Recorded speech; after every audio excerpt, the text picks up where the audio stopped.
Cześć, Bartek Urban. Zapraszam do testu Daci Duster. Do testu trzeciej generacji Daci Duster, która robi ogromne wrażenie. Poważnie, postęp stylistyczny, jaki wykonała Dacia na przestrzeni ostatnich 15 lat, to jest coś niesamowitego. No popatrzcie na testowanego Dustera, on naprawdę wygląda świetnie. Marki premium powinny się uczyć, jak projektować ładne, modne, ale nie przesadne samochody. Brawo! Są nawet prawdziwe wloty w zderzakach z przodu, no ale są też atrapy po bokach. W ogóle zajrzałem też pod spód auta i mam pewne obawy co do tego wygłuszenia. Czy co to jest w ogóle z tego materiału? Jest zabezpieczenie antykorozyjne, są plastiki w nadkolach, no ale ta szmata tutaj no tak słabo wygląda. Myślę, że jest to idealne miejsce, w które może wpaść błoto pośniegowe. Kolejna sprawa to umiejscowienie rury wydechowej. Nie ma jej z tyłu, tylko jest poprowadzona z boku pod drzwiami pasażera. Oczywiście nie wystaje, tylko jest w głębi. Wydaje mi się, że taki układ jest podyktowany butlą z gazem, bo tym sposobem gorąca rura jest z dala od butli z gazem. Testowany Duster ma ładne 18-calowe alufelgi i tarczę z tyłu, czego podstawa nie ma. W podstawie jest koło stalowe 16 cali oraz bębny z tyłu. Chociaż muszę przyznać, że taki podstawowy Duster fajnie wygląda. To jest naprawdę ładne auto. I ma małego Dusterka narysowanego na szybie, czyli akcent znany z modeli Jeepa. Przy tym wszystkim nowy Duster wciąż zachował geny poprzednika i wciąż wygląda, że jest to Dacia. Największe wrażenie robi przednia część z lampami oraz grillem, która ma stawki wyglądające jakby to były światła, a to tylko akcenty. Zresztą poprzednia generacja też takie coś już miała. Jedynie od tyłu nowy Duster czasem wygląda dziwnie, jakby czegoś tu brakowało, ale i tak jest bardzo dobrze. Nowy Duster zachował też niemal te same wymiary co poprzednik i jego długość to 4,34 cm, szerokość to 1,81 m, a wysokość to od 1,65 m do 1,66 m. Rozstaw osi to 2,66 cm, czyli nowy Duster jest o 2 mm dłuższy, 9 mm szerszy oraz około 3 cm niższy niż poprzednia druga generacja. Rozstaw osi w nowym Dusterze jest o 2 cm krótszy, ale nie wpłynęło to znacząco na ilość miejsca w kabinie. Zacznijmy więc od bagażnika. Kufer ma 453 litry pojemności, czyli o 8 litrów więcej niż poprzednik. I mówię tutaj o pojemności w odmianie z LPG, bo bez butli mamy 517 litrów z przednim napędem lub 456 z napędem 4x4.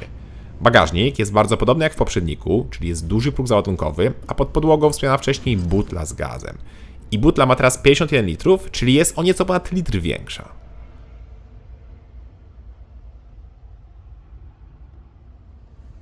I tą ceratę w tle można nieco lepiej ułożyć, choć jak coś wozimy w środku, to często się ona przesuwa i tak brzydko wygląda. W bagażniku są też dwa haczyki na zakupy, gniazdo pod zapalniczkę oraz nowość, jakimi są złącza U-Clip. I tu możemy na przykład założyć dodatkowy haczyk albo dodatkową lampkę. Możliwości jest więcej, pozostałe bariery pokażę w kabinie.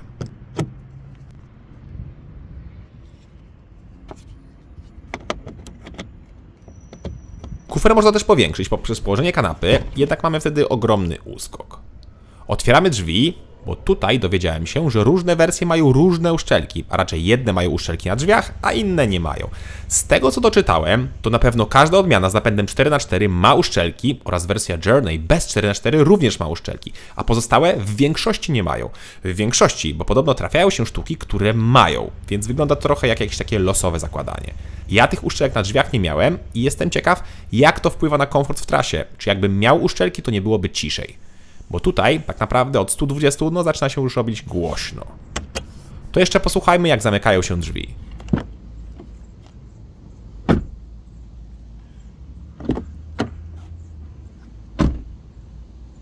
Naprawdę ładnie, więc pora usiąść z tyłu.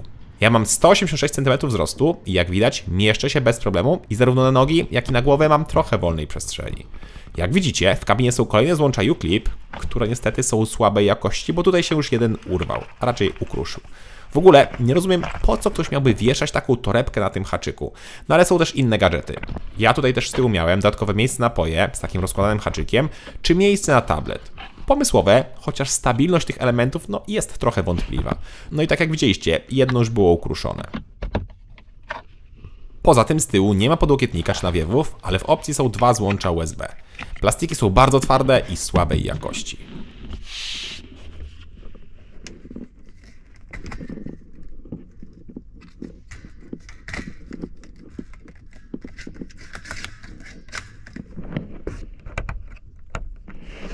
Wskakujemy naprzód. Tutaj witają nas fotele z bardzo sztucznego materiału, który dał mi się we znaki w upały, ponieważ mocno się do tego przyklejamy. No i zagłówek w moim fotelu mocno się ruszał, co chyba nie powinno mieć miejsca.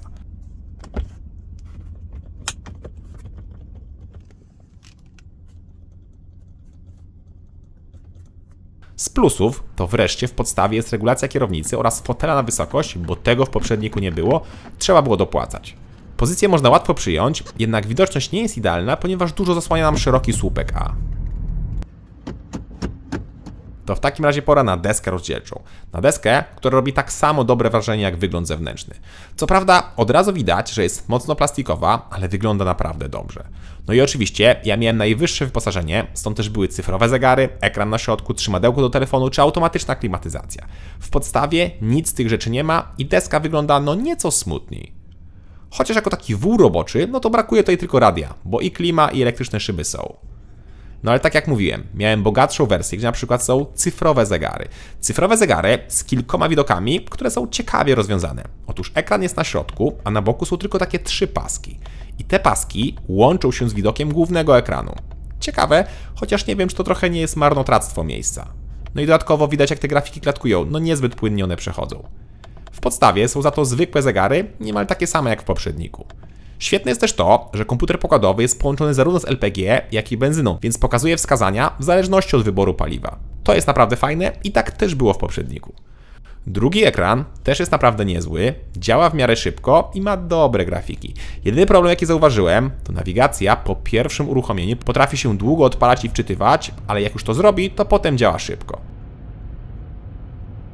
Zresztą auto obsługuje bezprzewodowe Apple CarPlay i Android Auto, które działa bardzo dobrze, szybko i się nie rozłącza. Miło też, że pod ekranem są fizyczne przyciski od klimy oraz od audio. W zasadzie to od audio oraz od ekranu są przyciski na górze tego ekranu.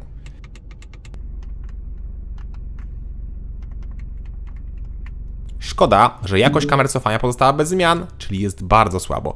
Przypomina mi trochę pierwsze kamery w telefonach.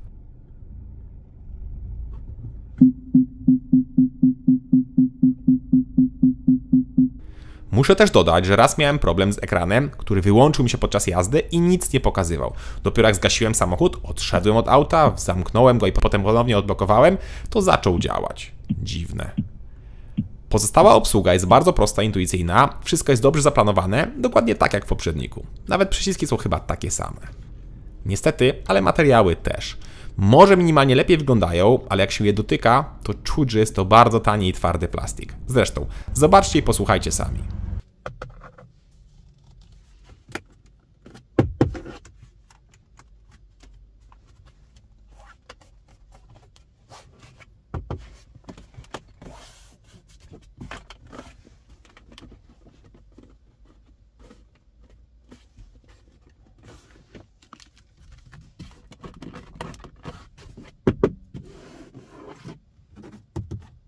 No jest tanio, ale jest bardzo dobrze spasowane i nie ma piano black.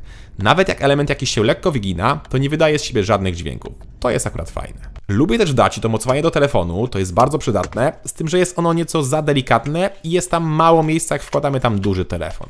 Albo półka w tunelu środkowym nad złączami nie ma żadnej gumy, przez co jak położymy tam telefon, to po ruszeniu prawdopodobnie on nam wypadnie.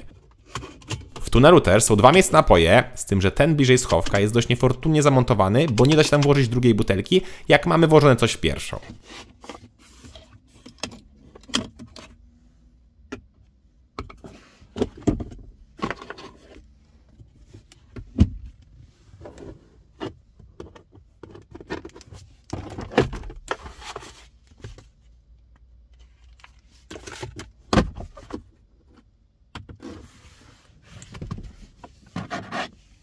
W takim razie zaglądamy pod maskę. I to maskę na siłownikach. Niby oszczędności, a tutaj wciąż ich brak.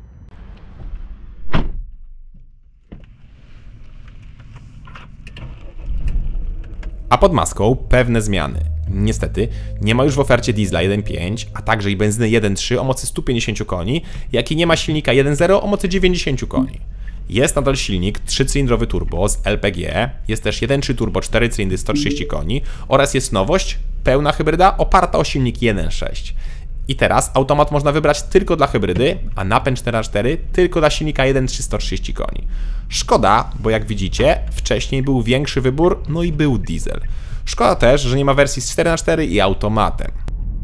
Ja do testu wybrałem podstawowy silnik, czyli 1.0 3-cylindry turbo, który jest zawsze z instalacją LPG, z manualną 6-biegową skrzynią biegów i napędem naprzód. Jest to ta sama jednostka co w poprzedniej generacji, która legitymuje się mocą 100 koni oraz momentem 170 Nm. I jest to moc na LPG, bowiem na benzynie jest nieco mniej mocy, prawdopodobnie o 10 Nm i 10 koni mniej, choć to nie są potwierdzone dane. Zresztą mniejszą moc pokazują dane przyspieszenia, gdzie na benzynie pierwsza setka powinna być w 14 sekund, a na LPG w 13,2. Zaraz to sprawdzimy, tylko najpierw posłuchajcie silnika.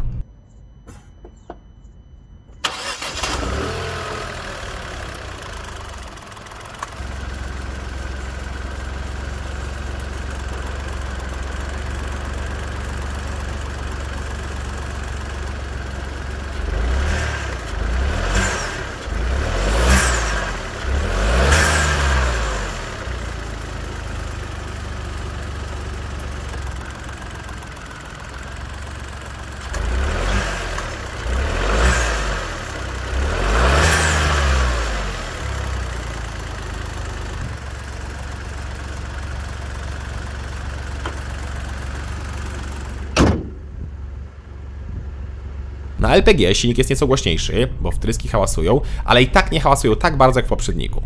Zresztą, wydech też mam wrażenie, że nieco ciszej chodzi.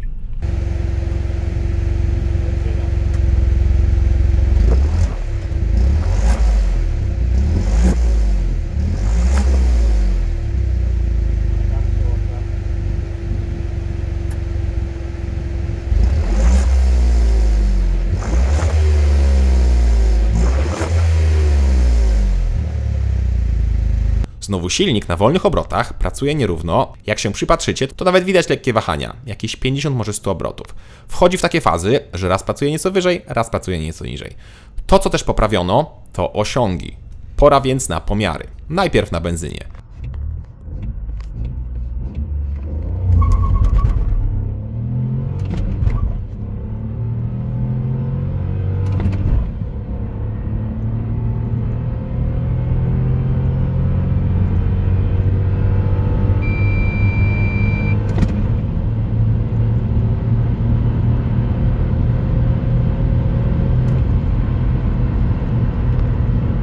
13,2 sekundy, czyli 0,8 sekundy lepiej niż deklaruje producent. Ładnie, bo w poprzedniej generacji z tym samym silnikiem robiłem 15,4 sekundy, czyli ponad 2 sekundy poprawy. W takim razie pora na LPG.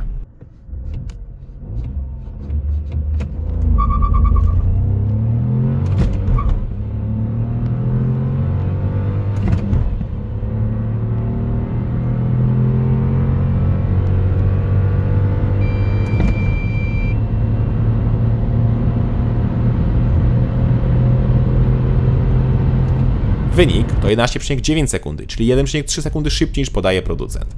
W poprzedniej generacji robiłem na gazie 13,5, czyli ponad 1,5 sekundy szybciej.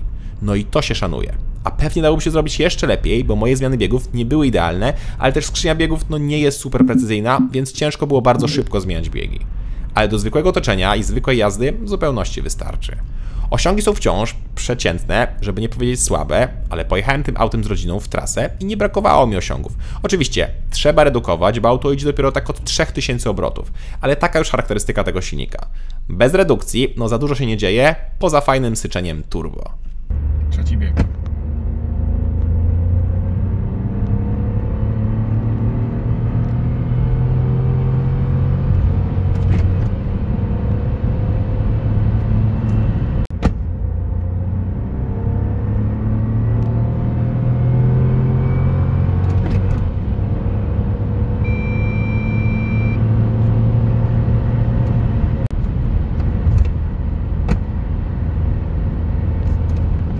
Czwórka.